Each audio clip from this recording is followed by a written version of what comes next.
Thank you to everyone who subscribed. We hit 39,000 subscribers. For everyone who's new and watching, make sure you subscribe. During this Heat Speed podcast, they touched on a lot of things, and I think people should definitely go back and watch it. But at one point in time, they were talking about the balancing around the character Asuka and how she received good changes. And if changes like that can be done to every character on the roster, the game will be in a good spot. So if there is a developer listening, take what you guys did for Asuka in season 3 as the blueprint for how a lot of other characters in this game should be handled, and then the game will be somewhat better at a competitive level. But with that being said, I want to show you guys this clip from Aris where he basically called out the developers for silencing voices around the game who are actually trying to give change and criticism and feedback so the game could be better. You guys should be ashamed of yourselves that the people who care the most about your game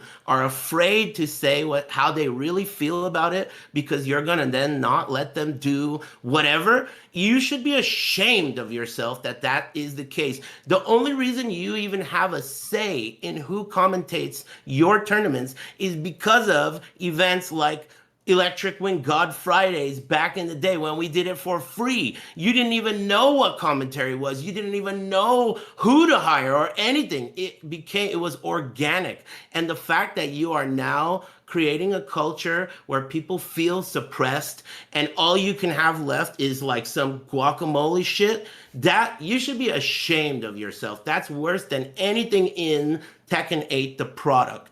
The fact that you've created this environment for your creators, shame on you. That's how I feel about that. The developers said, I read the tweet in my previous video, they said they wanted criticism, they said they wanted the feedback, but then when people gave it to them, they were punished harshly, brutally, with no second opportunity, without even knowing what they did wrong. And Aris spoke up loudly against that. Now, I'll give you guys kind of a background to what Aris is talking about and what happened. When Tekken 8 was being marketed, the one thing that the developers said, and they said it a lot, is that they wanted feedback. They did early testing in tournaments, they did a closed network test, basically 2 betas, a demo, and they asked for feedback all throughout Tekken 8 Season 1.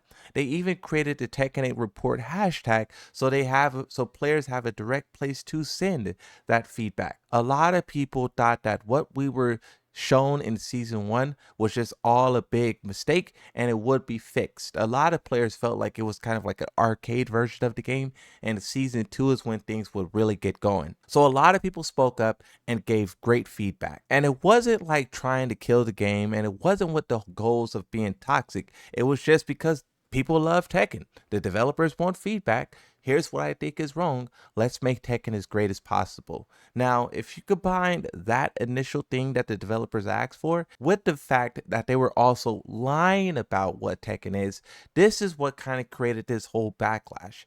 They wanted the game to be hyper aggressive, but then they also repeatedly said that they will bring defense back. In season 1, they said it. In season 2, they said it. They said it so many times that they want to go back to basics, defensive patch, defensive update. We want to give you guys defense. And this is kind of what led players to go more down this route of like, okay, well, if you say you want to give us this, here's the things that's preventing that. And here's the biggest roadblocks to that. And the more the developers kind of gaslit the player base by asking for feedback but then not listening to feedback, the more upset and brutal the criticism got.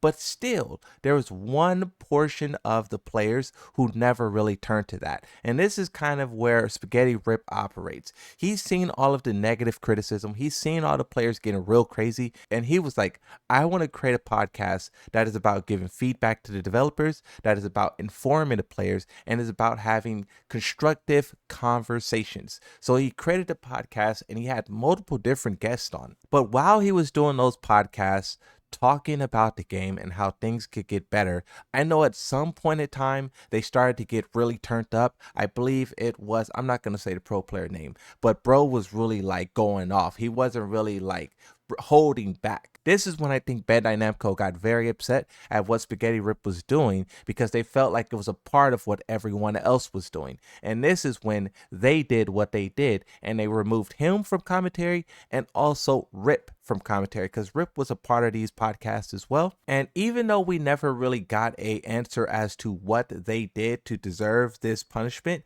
they both feel that being a part of this podcast and saying some of the things that they did is the reason why they were removed. Now, a lot of people watched these podcasts when they first happened back in season 1, and people felt like what they were saying weren't even really like that crazy. It felt like real tame and safe criticism of the game, one that you think the developers will be very appreciative of, to have so many trusted and respected players who were really passionate about the game, who are connected directly to the developers, so they have no reason to go crazy and berserk and lash out. These guys know the developers in real life. Aris specifically, when Michael Murray and Harada would visit LA for a tournament or an event, he sometimes would have lunch with them. Same thing with Markman, same thing with a lot of these guys. They know the developers. They commentate their tournaments. They promote their game through paid sponsorships at times. So it's no way that they would go unhinged,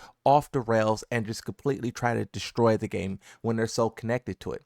And this is why when they were trying to give that feedback and the developers responded with kicking them off of commentary and effectively sending a message to everyone: if you speak up, you are done for. They did this with the commentary people where they booted them off and never spoke to them ever again. But then also at the same time on Twitter, there was a lot of respected and trusted and beloved content creators, who were giving feedback, and they got blocked as well. The same way the developers want to dev feedback portal for criticism in season 1 and season 2, that wasn't a thing. You only had the hashtag, which was being drowned out by the most absurd things, and it basically was rendered useless. Players was saying that hashtag was trash and should be forgotten long before the developers ever said that, and that's because we saw what it turned into. And Spaghetti Rip was trying to create this space for people to give true feedback, because we don't know what content creators the developers watch. I don't know if the developers watch my videos. Sometimes I complain about something like throw break training and how it's necessary for the game, and then in the next update it's in the game, and I'm like, wow, did I do that? We don't know who they watch. We don't know what they listen to, but we know for certain there's a couple of people in the player base that they do listen to and they do respect their opinions. Aris being one of them. Back when he was more closely tied to Tekken, the developers would go into his chat and actually type and have a back and forth with him. For guys like Spaghetti Rip, Tasty Steve, Markman, and Rip, those guys commentate their tournaments. They're very connected. So you think that the developers would want these kind of players, these kind of people, to lead the conversation of criticism and show how it should be done. To see them choose the path that they done is really kind of disgraceful. And I really commend Aris for speaking out against what happened. The way that they just cast aside two of their most legendary commentators, it really does send a crazy message to everyone. Like, if you get out of line, you're toast. And this creates this era of like fear where a lot of commentators will never say anything. When you don't know what triggered the removal of two respected people, you won't do anything. You won't try to say anything on Twitter. You won't try to participate in no April Fool's jokes. You won't meme. You won't celebrate. You won't do nothing. And this is why often we see that some of these guys who commentate these tournaments have the smallest platforms. They stream, they create content, but no one watches because they aren't able to do anything. They just have to be silent. And for a lot of these guys, they are the ones who created these tournaments. They supported the game when no one else would. When Tekken Tag Tournament 2 flopped, when Tekken 4 flopped, these guys are the ones who stuck through and carried the game when no one else will. During this Heat Speak as well, Aris was talking about how at one point in time, Tekken wasn't a major player in EVO. And we kind of see it reverting back to that if you look at the current EVO numbers. It's not doing too hot.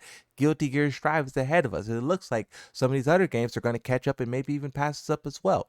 At one point in time, Tekken was not a major player, and it was a head scratcher when he showed up to these events trying to play the game. But these guys still did. They still ran tournaments. They still commentated. They still did a lot of stuff for free. And this is how they're repaid. When Tekken is finally commercially viable, when they have a billion-dollar company backing them, when they have all of these resources, when they have all of this stuff, proper payment for the commentators, they're not able to like fully benefit that. The company fully hijacked something that the players built up, and then now they're excluding the players who built it up. A lot of other games aren't able to have tournaments the way that Tekken does, the way that fighting games does. This is a very rare thing in the FGC where tournaments is so tied to the game. And that's because the players did that, right? There's a lot of other games that flop and then it's kind of like not talked about ever again. Fighting games have this kind of like safety net where they can fall back on the pro players, the tournament players, the players who are always there,